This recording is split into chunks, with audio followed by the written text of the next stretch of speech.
Si je vous dis succession régulière au pouvoir de partis ou de coalitions de partis politiques dans le cadre des institutions existantes, vous pourriez tenter de me répondre, ah bah ça c'est l'alternance, oui mais sous-entendu politique. Et vous aurez raison, mais c'est d'une toute autre alternance auquel nous ferons écho aujourd'hui, celle qui correspond à un mode de formation proposant une rotation entre un établissement formateur et une entreprise, et contrairement à une formation qu'on connaît plus classiquement, qui est dite la formation initiale où tout se passe en milieu scolaire. Et pourquoi donc en parler aujourd'hui? Parce que c'est la nouvelle édition du concours Les Pépites de l'Alternance qui vient d'être lancée. C'est le thème de ce magazine. Claire Drieux, bonjour. Bonjour. Merci d'être avec nous. Vous êtes chargée de mission emploi, orientation RSE au sein du MEDEF de Normandie. Vous êtes chargée également de cette campagne à la fois de communication mais d'organisation autour des pépites. Et évidemment, on va plébisciter avec vous l'alternance. Pourquoi tout d'abord le MEDEF accompagne ce concours? Parce qu'il y a d'autres organismes qui sont venus se greffer avec vous. Mais pourquoi le MEDEF s'est dit, voilà, ça c'est important, il faut qu'on le mette en avant? Alors, c'est une très bonne question. Le MEDEF Normandie est depuis de très nombreuses années fédérateur autour des sujets en lien avec l'alternance. Et ça avait tout son sens déjà en Normandie et que le MEDEF puisse porter et mettre en place un concours qui vient valoriser les entreprises et leurs bonnes pratiques en lien avec l'alternance. Alors, deux mots magiques que vous venez de souligner, l'alternance et les bonnes pratiques. Je reviens quand même sur l'alternance parce que c'est quelque chose qui pendant des années a été un peu galvaudé et qui faisait penser, et c'est pas péjoratif dans ma bouche, mais c'est une réalité, CAP, BEP, ça c'est l'alternance. Alors que pas du tout, on se rend compte qu'il y a aussi exister au sein d'une entreprise, prendre la réalité d'eux et finalement avoir un véritable intérêt pour un métier qui peut devenir le sien, alors que parfois, en milieu classique, on risque des déconvenus si on part, ne serait-ce qu'en stage. Oui, bien sûr. Alors, l'alternance, c'est vrai que l'objectif aujourd'hui, quand on intègre des personnes en alternance au sein des différentes structures, c'est surtout de pouvoir démultiplier l'employabilité des jeunes qui vont venir se former en alternance, parce que l'alternance, c'est aussi la réalité, comme vous le disiez, la réalité des métiers qui sont dispensés au sein des différentes structures, et c'est vraiment la valeur ajoutée de ce dispositif. Qui dit alternance dit automatiquement tuteur, ou c'est pas obligatoire? Parce qu'on sait que parfois ils sont encadrés, ils sont accompagnés. Ça aussi, ça a du sens. Alors tuteur ou maître d'apprentissage, bien sûr. En fait, l'objectif de l'alternance, c'est de pouvoir apprendre un métier. Et pour apprendre un métier, il faut qu'on puisse être accompagné par un tuteur ou un maître d'apprentissage. Alors vous allez plus loin aussi dans le descriptif, et votre communiqué de presse qui est très bien fait, vous dites qu'on parle d'excellence du processus lié à l'alternance. Exactement. Ça veut dire quoi, excellence du processus? Alors, dans le concours des pépites de l'alternance, l'objectif véritable de ce concours, c'est de venir valoriser les entreprises qui ont des process d'excellence dans tout le processus de recrutement à travers l'alternance. C'est-à-dire qu'aujourd'hui, on vient mettre en avant les entreprises qui sont vertueuses, qui sont innovantes et qui ont tout un processus qui va leur permettre de se démarquer, qui va leur permettre d'accompagner de la façon la meilleure possible leurs alternants. Ce concours, il a vraiment pour vocation de venir valoriser l'entreprise, l'alternant bien évidemment, mais surtout l'entreprise et le temps, l'énergie et tous les process qui sont mis en place pour accompagner cet alternant. Ça peut se traduire, si vous pouvez nous donner quelques exemples, de quelle manière vous parlez de sourcing, de recrutement, d'accompagnement, oui. Comment en fait on peut être innovant, ça peut être aussi par rapport à des pratiques qui sont plus anciennes au sein d'une entreprise et on décide de faire quelque chose en plus. Comment on fait parce que le but de l'entreprise c'est qu'elle puisse correspondre au concours que vous allez faire, donc qu'est-ce qu'elle doit faire concrètement pour faire partie des heureux lauréats qui vont accompagner les jeunes alternants? Eh bien, c'est ce qu'on disait, en fait, l'entreprise, elle doit avoir des bonnes pratiques, donc sur le sourcing, le recrutement, l'accompagnement, le suivi de l'alternant post-contrat, sur la marque employeur. Aujourd'hui, c'est un tout. L'entreprise doit être attractive pour les jeunes générations qui arrivent et qui ont envie de se former. Et il n'y a pas de réponse parfaite sur ce qu'une entreprise doit faire pour être lauréate. Elle doit répondre à un certain nombre de process qui sont mis en place, qui vont être très différents en fonction de son secteur d'activité, en fonction des problématiques de recrutement. Mais aujourd'hui, oui, on va demander à une entreprise de pouvoir valoriser, par exemple, ce qu'elle fait quand elle va intégrer un alternant, ce qui est mis en place lors de l'intégration. Elle va valoriser le temps que va dédier un tuteur ou un maître d'apprentissage dans l'accompagnement de son alternant.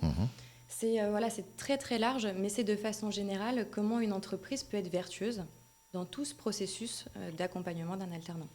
C'est aussi avoir une autre conception de ce que le jeune vient chercher. Pendant des années, et je vous parle de ma génération à moi, on rentrait dans un groupe dans une structure d'entreprise, puis on espérait y faire carrière.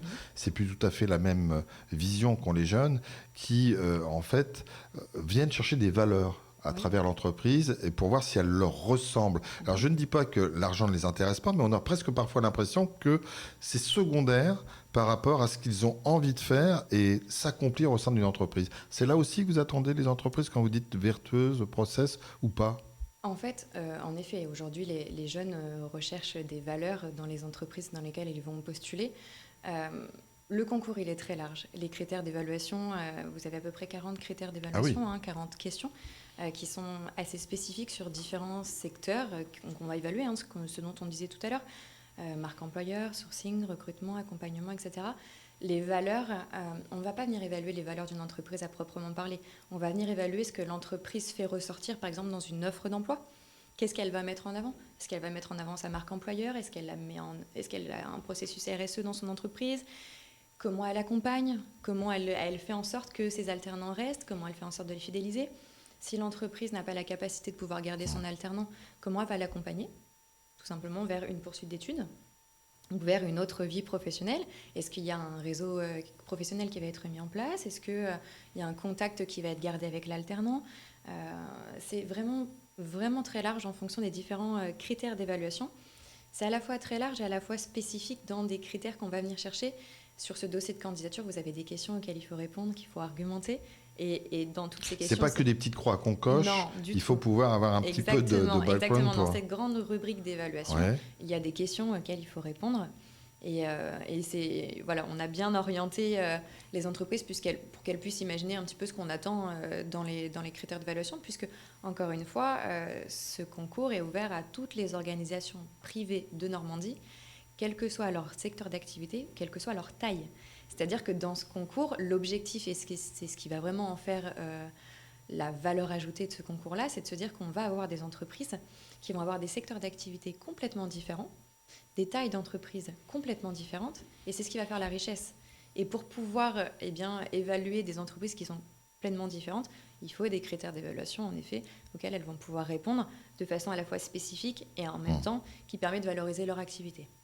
Ça, c'est possible parce que vous dites tous les secteurs d'activité. On va prendre 3 secteurs qui sont pas opposés mais différents. On va dire l'hôtellerie et la restauration, l'industrie et, que sais-je, le bâtiment. Oui.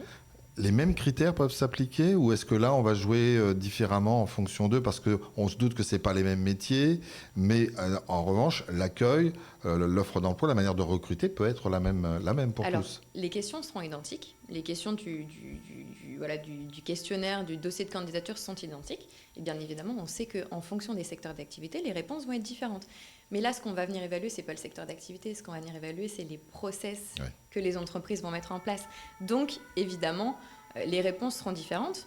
Mais ce qu'on veut sentir, c'est l'essence même et c'est les pratiques vertueuses des entreprises. Quels que soient les secteurs d'activité, on est persuadé qu'il y a de très bonnes pratiques vertueuses et le but de ce concours, c'est de les mettre en avant. Je suis une TPE ou je suis une PME, je suis un très gros groupe, je vous entends, je suis séduit par ce concours, je ne le connaissais pas, donc il n'y a que 2-3 entreprises parce que tout le monde le connaît. Comment je fais pour m'inscrire? Est-ce que je peux le faire, la démarche, ou c'est vous qui venez me voir? Non, du tout. Au contraire, vous allez sur Internet, vous tapez www.pépite-alternance-normandie.fr.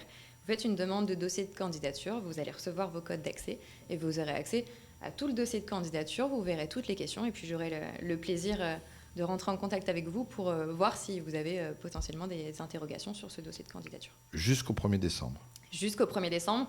1er décembre, on clôture en fin de journée les dossiers de candidature. Et ensuite, qu'est-ce qui se passe en quelques mots? Ensuite, les membres du jury vont statuer sur les dossiers de candidature et on aura le bonheur de remettre des trophées. Voilà, des trophées des pépites de l'alternance le 15 février à Caen. Voilà, aux 5 entreprises lauréates, puisque les entreprises vont candidater dans 5 catégories et on aura 5 lauréats. Donc là, on n'est que avec les entreprises, il n'y a pas de l'alternance. C'était la démarche, préliminaire avant qu'il y ait l'alternant. Alors, ce ne sont que des entreprises qui peuvent candidater, qui ont des alternants. D'accord. Et qui ont des bonnes pratiques. Juste en 2 mots, vous avez fait, vous, l'alternance ou pas du tout? Oui. C'était bien. C'était génial. Vous en avez un très bon J'en ai souvenir. un très bon souvenir.